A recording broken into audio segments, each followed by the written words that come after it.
تو بہرحال یہ عرض کر رہا تھا کہ دو حال ہر انسان پر آتے ہیں، فراوانی بھی اللہ پاک دے کے آزماتا ہے، اور اسی طرح سے اللہ پاک فقر اور فاقے سے بھی آزماتا ہے۔ جب دونوں امتحانوں میں ناکام ہوتا ہے تو پھر عذاب کی شکلیں آتی ہیں۔ عذاب کی 3 شکلیں ذکر فرمائیں، قل هو القادر على ان يبعث عليكم عذابا من فوقكم او من تحت ارجلكم، فرمایا اوپر سے پھر عذاب آتا ہے، نیچے سے عذاب آتا ہے، دائیں بائیں سے عذاب آتا ہے۔ اوپر سے عذاب کیا آتا ہے؟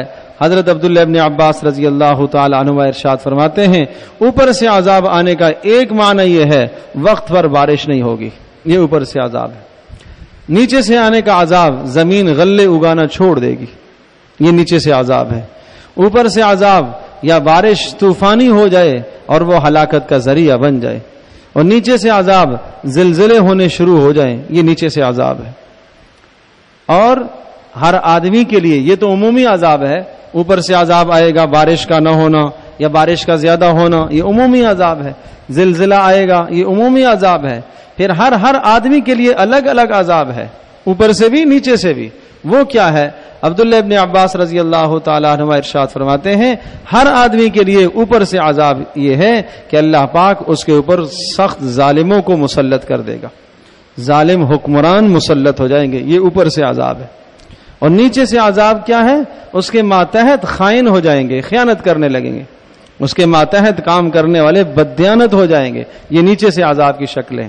دائیں بائیں سے عذاب، او یلبسکم شیعا ویذیق بعضکم بأس بعض، فرمایا آپس میں گتھم گتھا ہو جاؤ گے، اختلافات کرنے لگ جاؤ گے، یہ اللہ پاک کی عذاب کی شکلیں ہیں۔ گھر میں اختلاف عذاب کی شکل ہے، محلے میں اختلاف عذاب کی شکل ہے، علاقے میں اختلاف عذاب کی شکل ہے، آپس میں انتشار اور افتراق اور دلوں کا پھٹا ہوا ہونا، دلوں کا ملا ہوا نہ ہونا، دلوں میں دراڑ پڑے ہوئے ہوں، بڑے بڑے خلیج قائم ہوں، یہ کیا ہے؟ یہ سب اللہ پاک کے عذاب کی شکلیں ہیں۔ تو جب تک بندہ اللہ پاک کی طرف رجوع نہیں کرے گا اللہ پاک اپنی حالت کو اس وقت تک نہیں بدلے گا۔ ان اللہ لا یغیر ما بقوم حتی یغیروا ما بانفسہم، اللہ پاک کسی قوم کے حال کو نہیں بدلے گا جب تک خود قوم حال کو بدلنے کا ارادہ نہ کرے۔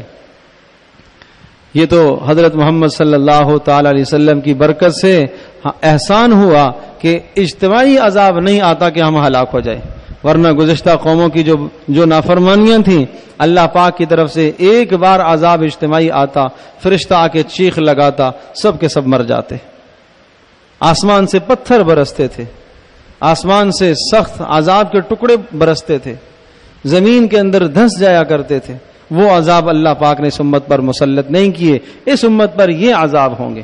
اور یہ عذاب بھی یاد رکھیے گا، میں پہلے بھی عرض کر چکا ہوں، 5ویں پارے کے آخر میں بھی یہ بات آئی تھی، ما کان اللہ لیعذبہم، ارشاد فرمایا کہ ما یفعل اللہ بعذابکم، اللہ پاک کو تمہیں عذاب دینے سے کوئی خوشی نہیں ہوتی، اللہ کو تمہارے عذاب سے کوئی سروکار نہیں ہے۔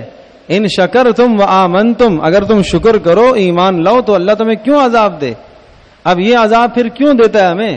فرمایا وَلَنُذِيقَنَّهُم مِّنَ الْعَذَابِ الْأَدْنَىٰ دُونَ الْعَذَابِ الْأَكْبَرِ لَعَلَّهُمْ يَرْجِعُونَ، یہ چھوٹے چھوٹے عذاب ہم اس لیے لاتے ہیں تاکہ تم اللہ کی طرف پلٹو، تاکہ تم اللہ کی طرف رجوع کرو۔ یہ تو اس کا احسان ہے کہ ہمارے گناہوں کی وجہ سے بہت ساری سزائیں ہمیں دنیا میں دے دیتا ہے۔ او یعفو عن کثیر، فرمایا بہت سارے تو تمہیں معاف کر دیتا ہوں، اور بہت سارے تمہیں سزائیں کبھی کبھی دیتا ہوں نافرمانیوں کی وجہ سے، چھوٹی چھوٹی سزائیں تمہیں دیتا ہوں، کبھی قحط سالی میں مبتلا کر دیتا ہوں، کبھی فقر میں مبتلا کر دیتا ہوں، کبھی اموات کی کثرت ہونے لگ جاتی ہے، یہ سب عذاب کی شکلیں ہیں۔ لیکن عقل مند انسان وہ ہے جو ان تمام حالات سے سبق حاصل کرے، عبرت حاصل کرے اور سمجھنے کی کوشش کرے اور اللہ پاک کی طرف رجوع کرے۔ اور اللہ پاک کی طرف رجوع کرے گا، اللہ پاک کتنا رحمان ہے، کتنا رحیم ہے، اللہ پاک کے یہاں معاف کرنے میں کتنی تاخیر ہے۔ دیکھو وَمَن يَعْمَلْ سُوءًا أَوْ يَظْلِمْ نَفْسَهُ ثم يستغفر اللہ یجد اللہ غفور الرحیم۔ ومن یعمل سوءا، کوئی گناہ کر بیٹھے، او یظلم نفسہ، اپنی جان پر ظلم کر بیٹھے، ثم یستغفر اللہ، پھر ایک زمانے کے بعد اسے یاد آئے اور اللہ کی طرف پلٹے اور استغفار کرے، یجد اللہ، تو جب استغفار کرے تو ایک زمانے کے بعد نہیں، فوری اللہ کو غفور الرحیم پائے گا، فوری اللہ کو مہربان پائے گا۔ یہ آیت یہ بتا رہی ہے فوراً اللہ پاک کو مہربان پائے گا، اللہ کو بخشنے والا پائے گا، اللہ کو رحم کرنے والا پائے گا۔ تو اللہ پاک بڑا رحیم ہے، اور اس مبارک مہینے کے اندر اللہ کی رحمتوں کے کیا کہنے، اور سحری اور افطار میں جو اللہ پاک کی رحمتیں اترتی ہیں، اس لیے درخواست ہے کہ کثرت سے استغفار کیا جائے۔ اس وقت جن حالات سے ہم گزر رہے ہیں اور جو مشکل ہمارے شہر میں، اور گرمی کی شدت، اور اسی طرح سے بارش کا نہ ہونا، اور یہ جو تکلیف میں ہم مبتلا ہیں، استغفار کے نتیجے میں اللہ پاک کی ذات سے امید ہے کہ اللہ پاک اپنی رحمتوں کو برسائے گا۔